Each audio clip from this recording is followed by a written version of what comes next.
बेंगलुरु में आरसीबी की victory parade के दौरान चिन्नास्वामी स्टेडियम के बाहर मची भगदड़ में 7 से ज्यादा लोगों की हुई मौत, कई लोगों के घायल होने की सूचना। रोहिणी के सेक्टर 7 में भरभराकर ढही इमारत हादसे में 4 से 5 लोगों के फंसे होने की आशंका, लोगों में मची अफरा तफरी। भारत दौरे पर ऑस्ट्रेलिया के उप प्रधानमंत्री रिचर्ड मार्लेस, रक्षा मंत्री राजनाथ सिंह के साथ की द्विपक्षीय बैठक, तीनों सेनाओं का दिया गया गार्ड ऑफ ऑनर। दिल्ली प्रदेश माहेश्वरी संगठन का कार्यक्रम महेश नवमी महोत्सव 2025 के अवसर पर कार्यक्रम, मुख्यमंत्री रेखा गुप्ता ने कार्यक्रम में की शिरकत।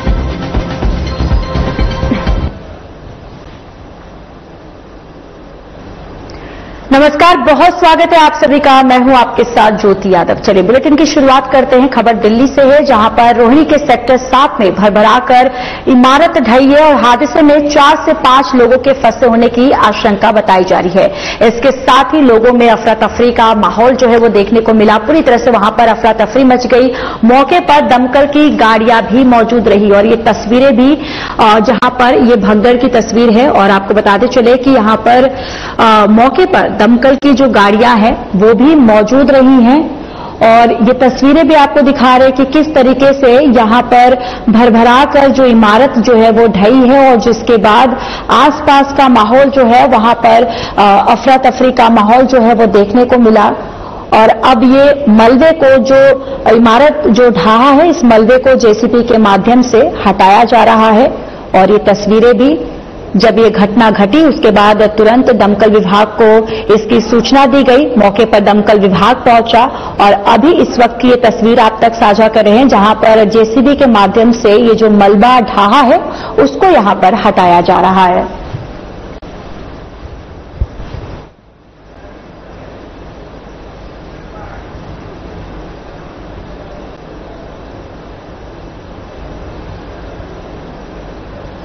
ऑस्ट्रेलिया के उप प्रधानमंत्री रिचर्ड मार्लेस भारत दौरे पर हैं, जहां उन्हें मानेकशॉ सेंटर में केंद्रीय रक्षा मंत्री राजनाथ सिंह के साथ तीनों सेनाओं का गार्ड ऑफ ऑनर मिला है।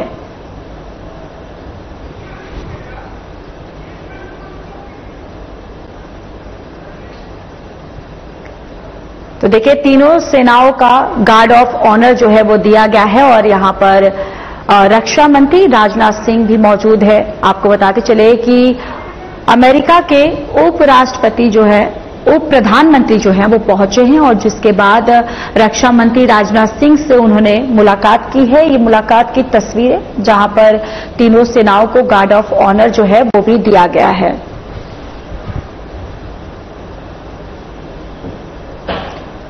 रक्षा मंत्री राजनाथ सिंह ने ऑस्ट्रेलिया के उप प्रधानमंत्री और रक्षा मंत्री रिचर्ड मार्लेस के साथ द्विपक्षीय बैठक की है। रक्षा मंत्री राजनाथ सिंह ने कहा कि हमारी पिछली बैठक के बाद से हमारे द्विपक्षीय रक्षा संबंधों में हासिल की गई है महत्वपूर्ण उपलब्धियों को देखकर बहुत खुशी हो रही है। मुझे उम्मीद है कि आने वाले सालों में हम नए जोश के साथ काम करेंगे और द्विपक्षीय रक्षा संबंधों के विकास में प्रभावी रूप से योगदान देंगे।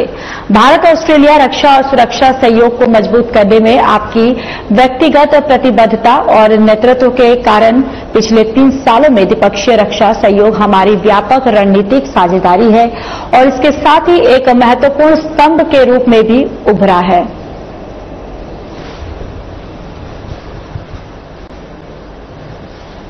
At the outset, I congratulate you on the impressive election victory by Australian Labor Party and extend my best wishes to you on taking over as Australia Deputy Prime Minister and the Minister of Defence. It is my honor to welcome you and your delegation to India.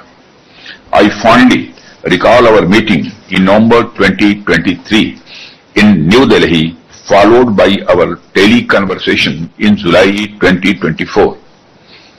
It is heartening to note that the significant milestones achieved in our bilateral defense relations since our last meeting. I hope that in the coming years, we work with a renewed momentum, effectively contributing to growth of bilateral defense relations. Excellency, today is the 5th anniversary of elevation of our relations to comprehensive strategic partnership. I appreciate the significant strides made in our bilateral relationship across a wide range of sectors, from political exchanges to defense partnership, cultural and people-to-people relationship. Excellency, largely due to your personal commitment and leadership in strengthening India-Australia defense and security cooperation, in the past 3 years, bilateral defense cooperation has emerged as an important pillar of our comprehensive strategic partnership. I look forward to productive discussions today and hope that it will lay a firm ground for further cementing of India and Australia defense ties. Excellency, before I conclude my opening remarks, I wish to mention that this meeting is happening at a time when India is facing extreme challenges at our western border, and we have taken steps in response to barbaric incident in Kashmir. We thank Australia for its support on this issue. We shall be talking more about this later in the meeting. Excellency, I now request you for your opening remarks. Thank you very much. Delhi अवैध निर्माणों के खिलाफ चल रही कार्रवाई को लेकर CM Rekha Gupta की अध्यक्षता में उच्च स्तरीय बैठक हुई। अफवाह फैलाने वालों के खिलाफ सख्त कार्रवाई और एफआईआर दर्ज करने के आदेश दिए गए हैं। बिना पक्का आवास दिए किसी भी झुग्गी को नहीं हटाया जाएगा। साथ ही आदेश दिया गया कि वैध पीएम स्वनिधि दस्तावेज वाले स्ट्रीट वेंडर्स को बेदखल नहीं किया जाएगा, यानी कि बेदखल जो है नहीं किया जाएगा।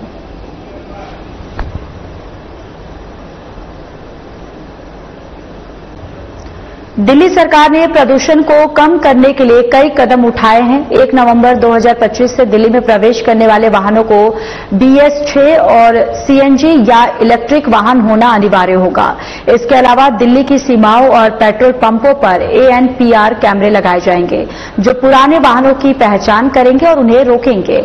दिल्ली सरकार वैज्ञानिक संस्थानों के साथ समझौता ज्ञापन पर हस्ताक्षर करेगी, जो प्रदूषण के खिलाफ लड़ाई में सहयोग करेंगे।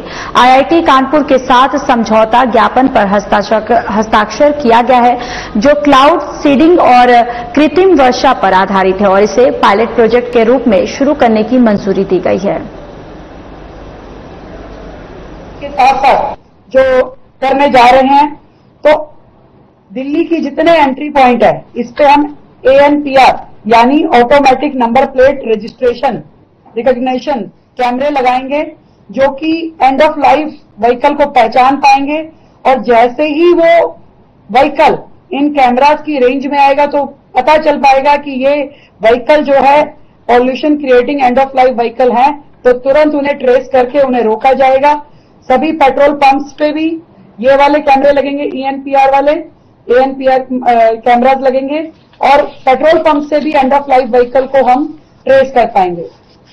दिल्ली की बाउंड्री वॉल में, दिल्ली की परिधि में कोई भी व्हीकल जो आएगा वो BS6 CNG या EV कमर्शियल व्हीकल होना जरूरी होगा 1 नवंबर 2025 से, ताकि दिल्ली में जो पॉल्यूशन का इतना भयंकर समस्या है उसको मिल करके हम सभी कम कर पाए, क्योंकि दिल्ली का अपना व्हीकल जितना पॉल्यूशन में कंट्रीब्यूट करता है, उतना ही बाहर से आने वाला व्हीकल भी दिल्ली के पॉल्यूशन को बढ़ाता है। तो इसलिए हम ये चाहते हैं कि दिल्ली की परिधि में जो भी व्हीकल नवंबर के बाद आए, 1 नवंबर के बाद, वो BS6 CNG या EV कमर्शियल व्हीकल होना चाहिए। इसी प्रकार दिल्ली के और पड़ोसी राज्यों के जो व्हीकल एंड ऑफ लाइफ वाले हैं, उन सब का डाटा हमारे पास होगा। इवन दिल्ली के व्हीकल्स का डाटा भी हमारे पास होगा, और समय समय पे एक वार्निंग के तौर पे दिल्ली सरकार व्हाट्सएप मैसेज और SMS दिल्ली के और बाहर के वाहनों को भेजेगी कि आपका जो व्हीकल है ये एंड ऑफ लाइफ की तरफ जा रहा है, कृपया इसको आप चेक कर लीजिए, ये अब दिल्ली में इसको प्लेस नहीं मिल पाएगा। तो सभी प्रमुख जो एंट्री पॉइंट हैं और MCD के टोल के जो बैरिकेड्स हैं वहां सभी पे इस तरीके की सुविधाएं लगाई जाएंगी जहां से हमें ये व्हीकल्स का ज्ञान मिल पाएगा। पोल्यूशन हॉटस्पॉट, जहां सबसे ज्यादा पोल्यूशन रहता है, इन सभी हॉटस्पॉट्स पे वहां पे जो बड़े बड़े पोल्स हैं उसके ऊपर मिस्ट स्प्रेयर लगाएंगे ताकि ये जो स्प्रिंकल होगा, मिस्ट डाली जाएगी, उसके कारण से उस एरिया में जो कि हॉटस्पॉट है वहां क्या डस्ट पार्टिकल भी हम कर्टेल कर सके। इसके अलावा जितनी हाई राइज बिल्डिंग है, विशेष रूप से 3000 स्क्वायर मीटर से बढ़ी हुई जितनी भी कमर्शियल बिल्डिंग्स हैं, मॉल हैं, होटल हैं, इन सब पे एंटी स्मोक गन लगाना कंपल्सरी होगा, जो कि पूरी दिल्ली में हजारों की तादाद में आ जाएंगी और उसके कारण से भी पूरी दिल्ली में डस्ट मिटिगेशन का काम हो पाएगा। सड़कों की मरम्मत एक बहुत बड़ा दूसरा माध्यम है ब्राउन एरिया कवर करने का, और इसको भी हम करेंगे, उससे भी डस्ट पॉल्यूशन कम होगा। कम करने के लिए, खत्म करने के लिए हमारे जितने भी साइंस ऑर्गेनाइजेशंस हैं हम उनके साथ एमओयू करेंगे, जो कि अपने लेटेस्ट इनोवेशन आइडियाज उसको दिल्ली सरकार के साथ मिल करके प्रदूषण के खिलाफ लड़ाई लड़ने में सहयोग करेंगे। फॉर एग्जाम्पल, दिल्ली सरकार ने अभी आईआईटी कानपुर के साथ में एक एमओयू साइन किया जो कि क्लाउड सीडिंग और आर्टिफिशियल रेन पे आधारित है, जिसको हमने एक पायलट प्रोजेक्ट के रूप में शुरू करने की मंजूरी करी है और बहुत जल्द दिल्ली में पहली बार क्लाउड सीडिंग के द्वारा। दिल्ली की मुख्यमंत्री रेखा ने महामंडलेश्वर श्री स्वामी राघवानंद जी महाराज के ब्रह्मलीन होने पर गहरा शोक व्यक्त किया है। उन्होंने अपने सोशल मीडिया पर एक अकाउंट एक्स पर ट्वीट करते हुए कहा कि महामंडलेश्वर स्वामी राघवानंद जी महाराज के ब्रह्मलीन होने का समाचार अत्यंत दुखद और व्यथित कर देने वाला है। उनका जीवन त्याग, साधना और लोक कल्याण की उत्कृष्ट मिसाल रहा है। अपने आध्यात्मिक विचारों और कर्म योग से उन्होंने अनगिनत लोगों के जीवन को आलोकित किया है। उनका जाना न केवल धार्मिक जगत की बल्कि पूरे समाज की अपूर्णीय क्षति है। ईश्वर से प्रार्थना है कि उन्हें परम शांति और दिव्य लोक में स्थान प्रदान करे और उनके शिष्य, श्रद्धालु और समाज को ये दुख सहन करने की शक्ति दे। महामंडलेश्वर स्वामी राघवानंद महाराज जी का निधन हो गया है और दिल्ली की मुख्यमंत्री रेखा गुप्ता ने शोक जताया है।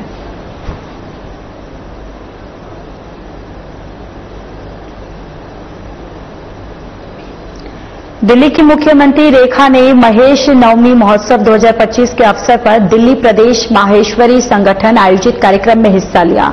इस दौरान उन्होंने समाज के वरिष्ठ जनों और सदस्यों से संवाद किया और माहेश्वरी समाज की संस्कृति, समृद्धि, एकजुटता और अनुशासित संगठनात्मक व्यवस्था की सराहना की।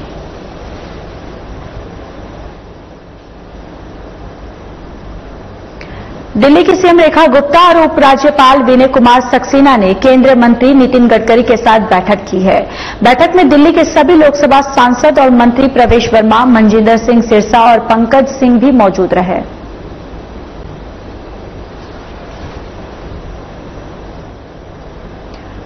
दिल्ली के मंत्री मनजिंदर सिंह सिरसा ने कहा कि देश की सबसे भ्रष्ट पार्टी आम आदमी पार्टी है, जिसके मंत्री मनीष सिसोदिया और सत्येंद्र जैन को एसीबी ने तलब किया है और उसका पर्दाफाश हो गया है। और साथ ही उन्होंने कहा कि स्कूलों में कक्षा निर्माण में इतना बड़ा घोटाला किया गया, यहां तक कि अस्थायी आश्रयों का बिल भी 8,800 प्रति वर्ग फुट के हिसाब से वसूला गया। आम आदमी पार्टी जिसके मंत्री रहे मनीष सिसोदिया जी और सत्येंद्र जैन को आज एसीबी ने तलब किया है। आप सोचिए, इतना बड़ा घोटाला क्लासरूम स्कूल का, वो भी कई जो टेम्पररी शेल्टर हैं उनको 8800 रुपया पर स्क्वायर फीट, 8800 रुपया पर स्क्वायर फीट, जिसमें 5 स्टार होटल बन जाए विद फर्नीचर, जो 1500 रुपया पर फुट का काम भी नहीं था उसको 8800 रुपया पर फुट में काम दिया। 2000 करोड़ रुपया दिया। 2000 करोड़ किनको दिया? अपने 34 चहेता ढूंढे, खुद ही आर्किटेक्ट से रेट तय करा लिया, खुद ही स्क्वायर फुट तय करा लिए और खुद अपने चहेतों को काम दे दिया और करोड़ों रुपया उसमें लूटने का काम किया। अब दिल्ली के लोगों को इंसाफ मिल रहा है। सत्येंद्र जैन और मनीष सिसोदिया जी ने जिस तरह से दोनों हाथों से दिल्ली को लूटा था, अब हिसाब देने का वक्त आ गया है। हमें तसल्ली है, अब एसीबी इसके अंदर जांच पूरी करेगी और मनीष सिसोदिया और सत्येंद्र जैन जी ने जो इस दिल्ली को लूटा है स्कूलों के नाम के ऊपर, वो अब आपके सामने आने वाला। एम्स और आईआईटी मिलकर एआई आधारित हेल्थ केयर सेंटर बनाएंगे। बताते चले कि एम्स और आईआईटी दिल्ली ने स्वास्थ्य क्षेत्र में आर्टिफिशियल इंटेलिजेंस पर आधारित सेंटर ऑफ एक्सीलेंस स्थापित करने के लिए एमओयू पर हस्ताक्षर किए। 330 करोड़ की सरकारी ग्रांट से काम होगा। सरकार संसद के अगले सत्र में इलाहाबाद हाईकोर्ट के न्यायाधीश यशवंत वर्मा के खिलाफ महाभियोग प्रस्ताव जो है वो लाने की तैयारी कर रही है। संसदीय कार्य मंत्री किरण रिजिजू द्वारा प्रस्ताव पेश करने से पहले सभी राजनीतिक दलों के साथ विचार विमर्श करने की उम्मीद है। शीर्ष सरकारी अधिकारियों ने संकेत दिया है कि न्यायाधीश को हटाने के लिए आवश्यक संवैधानिक सीमाओं को देखते हुए सभी दलों की सहमति महत्वपूर्ण होगी। उत्तर पश्चिम जिला पुलिस की 4 लेन सेल ने एक सक्रिय और खुफिया आधारित कार्रवाई के तहत दिल्ली में अवैध रूप से रह रहे 18 बांग्लादेशी नागरिकों को गिरफ्तार किया। दिल्ली पुलिस ने छापा मारकर भारत नगर थाना क्षेत्र में एक विशेष अभियान के तहत राजधानी में अवैध रूप से रह रहे विदेशी नागरिकों की पहचान कर उनके विरुद्ध कार्रवाई करने के निरंतर प्रयासों का हिस्सा है और दिल्ली पुलिस द्वारा बरामद इनके पास से स्मार्टफोन में प्रतिबंधित आईएमओ ऐप पाया गया और 4 बांग्लादेशी राष्ट्रीय पहचान पत्र जब्त किए गए हैं।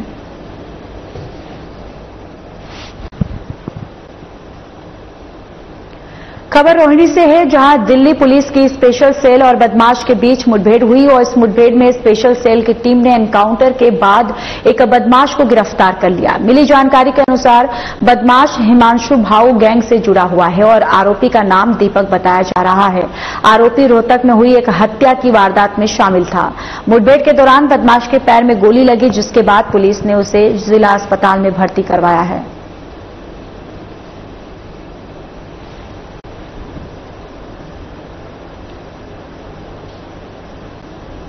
शाहदरा जिला पुलिस ने रात में हुई डकैती की वारदात का खुलासा कर 3 खूंखार बदमाशों को धर दबोचा। पुलिस ने आरोपियों के कब्जे से बंदूकें, बाइक, मोबाइल और नकदी बरामद की। दरअसल शाहदरा जिला पुलिस उपायुक्त प्रशांत गौतम ने जानकारी देते हुए बताया कि बीती 31 मई को जगतपुरी और गीता कॉलोनी में 4 बाइक सवार बदमाशों द्वारा बंदूक की नोक पर लूटपाट के संबंध में 2 शिकायत मिली। इस पर कार्रवाई करते हुए एक विशेष टीम का गठन किया गया। टीम ने घटनास्थल और आसपास से सीसीटीवी फुटेज की जांच की।